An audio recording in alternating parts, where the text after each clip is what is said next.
Assalamualaikum dan salam sejahtera. Anak-anak sekalian kelas 9, apa kabar? Mudah-mudahan kalian semua dalam keadaan sehat walafiat. Demikian juga Alhamdulillah Bapak pada saat ini dalam keadaan sehat walafiat. Anak sekalian, kita sekarang sudah masuk di bab 2 setelah kalian sudah menyelesaikan bab 1 dengan baik.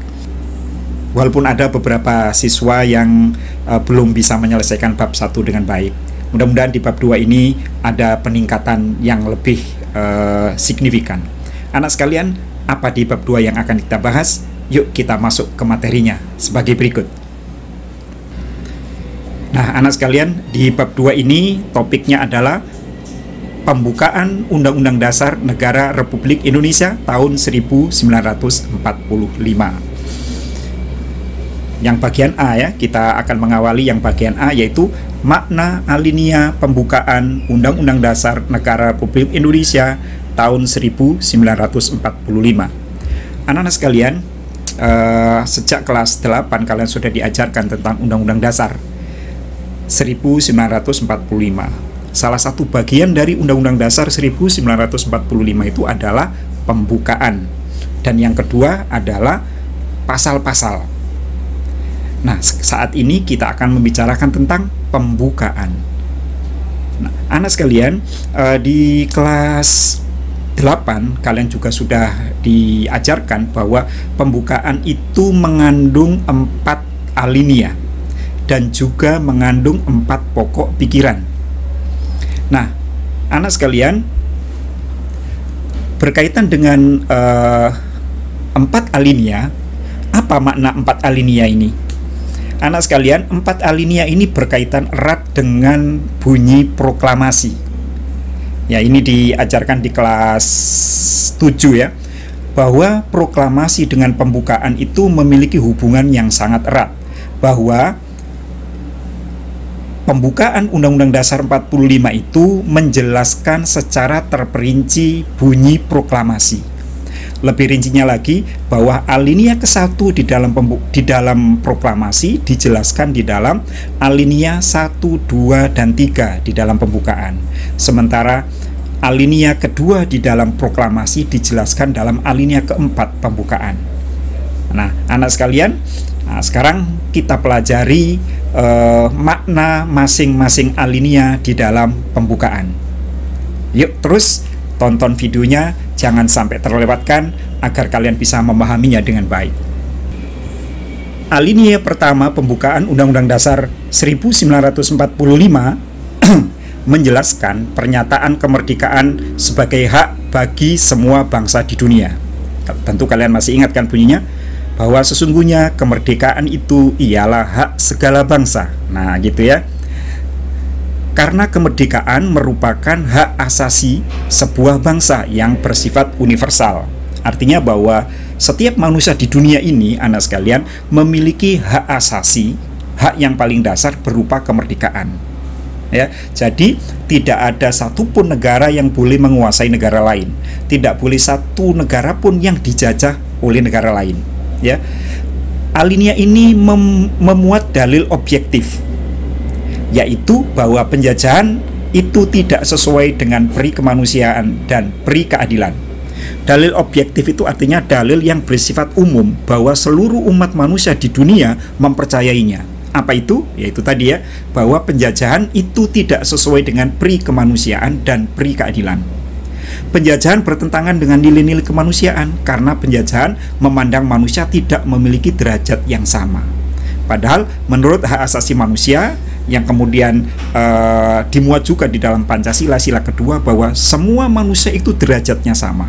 Nggak Eropa, Asia, Afrika, Amerika, laki, perempuan, besar, kecil, tua, muda, kaya, miskin, semuanya derajatnya sama. Tidak ada satupun yang lebih tinggi daripada yang lain. Nah, gitu ya. Kita lanjutkan.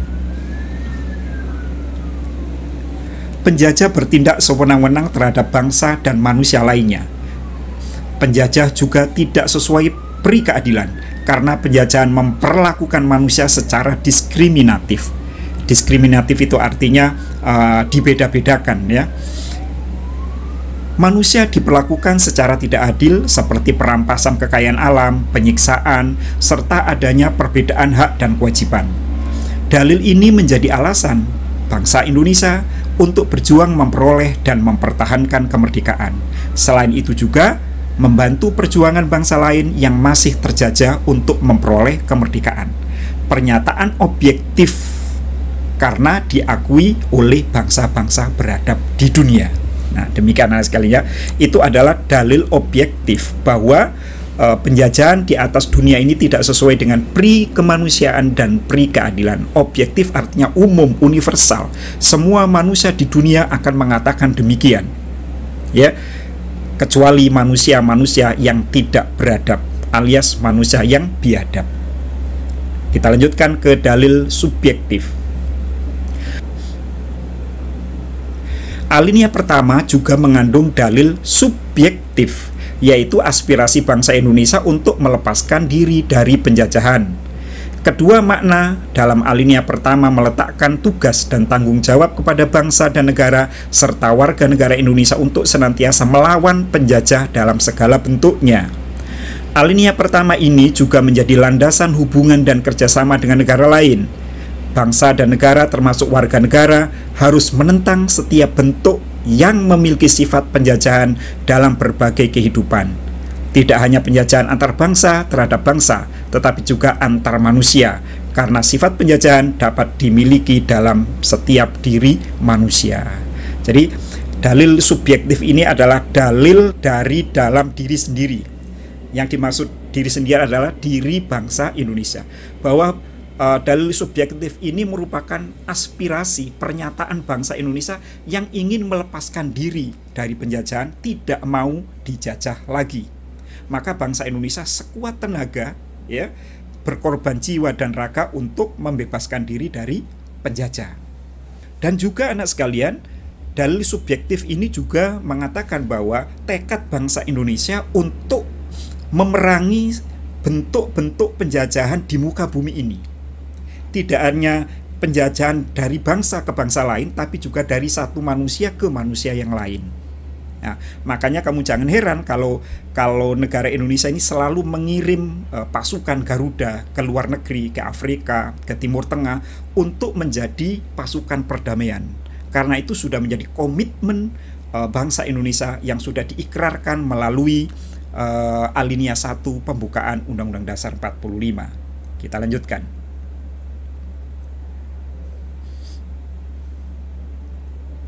Alinea pertama pembukaan. Oh, ini tadi sudah.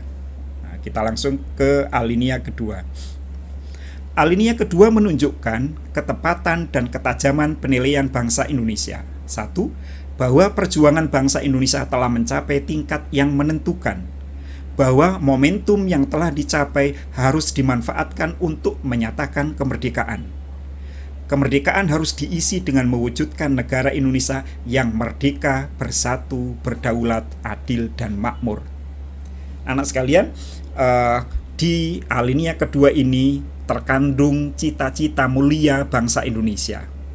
Apa bunyi cita-citanya? Ini ada yang di nomor 3 ini, yaitu merdeka, bersatu, berdaulat, adil, dan makmur. Ini adalah cita-cita bangsa Indonesia merdeka.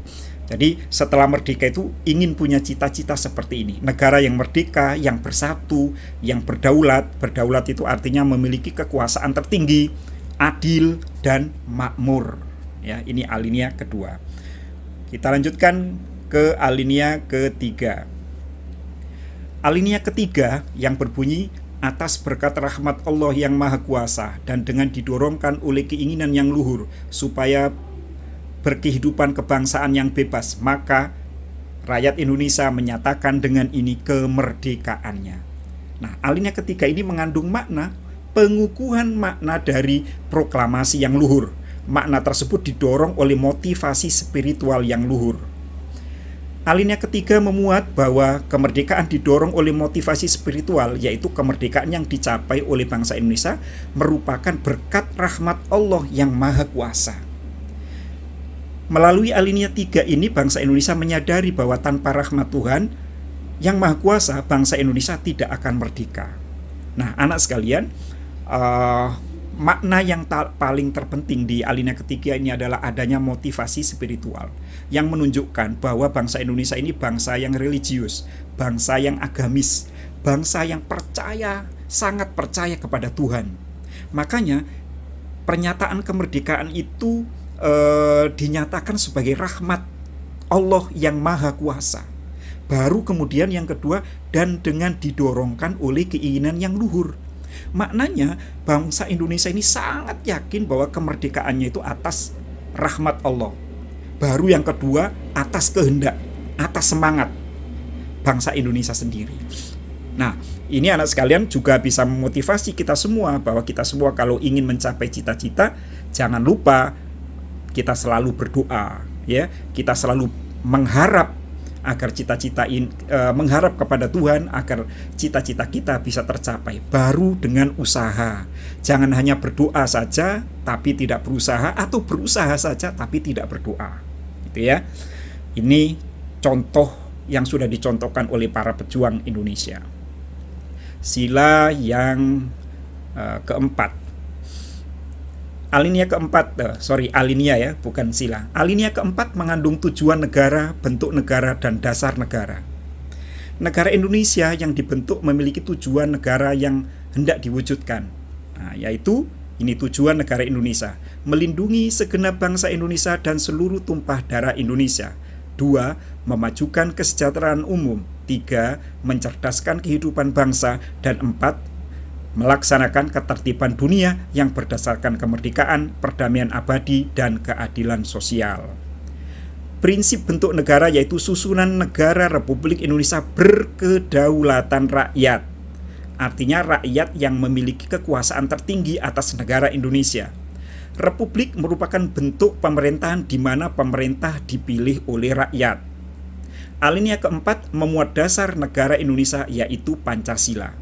Nah, anak sekalian, di paragraf yang pertama ini, bahwa alinea keempat mengandung tujuan negara, bentuk negara, dan dasar negara. Ya, betul. Sudah diuraikan di dalam. Oleh karena itu, anak sekalian, karena Pancasila ini memuat hal-hal yang pokok seperti ini, tujuan negara, bentuk negara, dasar negara, maka alinea pembukaan Undang-Undang Dasar 45, Bapak ulangi, pembukaan Undang-Undang Dasar 45 itu disebut dengan Stat Fundamental Norm atau norma dasar berdirinya negara. Karena memuat norma-norma dasar berdirinya negara, maka pembukaan itu tidak boleh diubah oleh siapapun juga. Yang boleh melakukan perubahan hanya para pendiri negara yang tergabung di dalam BPUPKI dan PPKI. Namun, semua anggota BPUPKI dan PPKI sudah tidak ada. Maka pembukaan yang di dalamnya ada tujuan negara, ada bentuk negara, dan ada dasar negara tidak boleh diubah, termasuk oleh MPR. Memangnya kenapa Pak kok nggak boleh diubah? Anak sekalian, mengubah dasar negara berarti mengubah tujuan negara, mengubah bentuk negara, mengubah dasar negara. Mengubah pembukaan artinya membubarkan negara Republik Indonesia yang diproklamasikan tanggal 17 Agustus 45. Berarti kalau pembukaan ini diubah, maka bubarlah negara Indonesia. Oleh karena itu, MPR, seluruh bangsa Indonesia punya komitmen tidak akan melakukan perubahan terhadap pembukaan. Yang boleh diubah adalah pasal-pasalnya, ya, alinea 4 alinea atau pembukaan Undang-Undang Dasar 45 tidak boleh diubah oleh siapapun. Nah, ini yang alinea ketiga, prinsip bentuk negara, yaitu disusun yaitu susunan negara Republik Indonesia yang berkedaulatan rakyat. Anak sekalian, berkedaulatan rakyat artinya bahwa negara Indonesia ini kekuasaan tertingginya terletak pada rakyat, bukan terletak pada pejabat negara atau penguasa negara. Rakyat harus memiliki aspirasi yang tertinggi di dalam negara Indonesia. Suara rakyat harus diperhatikan. Pemerintah di dalam melaksanakan program-programnya harus memperhatikan kehendak rakyat. Lalu kemudian republik merupakan bentuk pemerintahan di mana pemerintahan dipilih oleh rakyat. Apa itu republik? Ya, republik itu lawannya adalah monarki. Negara republik seperti Republik Indonesia itu artinya ciri utamanya adalah negara yang dipimpin oleh seorang presiden. Presiden bisa menjadi kepala negara dan kepala pemerintahan. Namun lawannya adalah monarki. Kalau monarki itu kepala negaranya raja, ratu, sultan, kaisar. Sementara kepala pemerintahnya namanya perdana menteri. Oke, kita lanjut anak sekalian. Nah, anak sekalian, demikianlah penjelasan Bapak tentang makna alinea pembukaan Undang-Undang Dasar 45. Mudah-mudahan kalian semua bisa memahaminya dengan baik. Nah, jika tidak bisa masih belum bisa memahaminya, putar saja, diulang lagi. Video ini sudah Bapak sediakan di Google Classroom. Kalian kapan saja bisa mempelajarinya dengan baik. Terima kasih atas perhatiannya. Assalamualaikum dan salam sejahtera.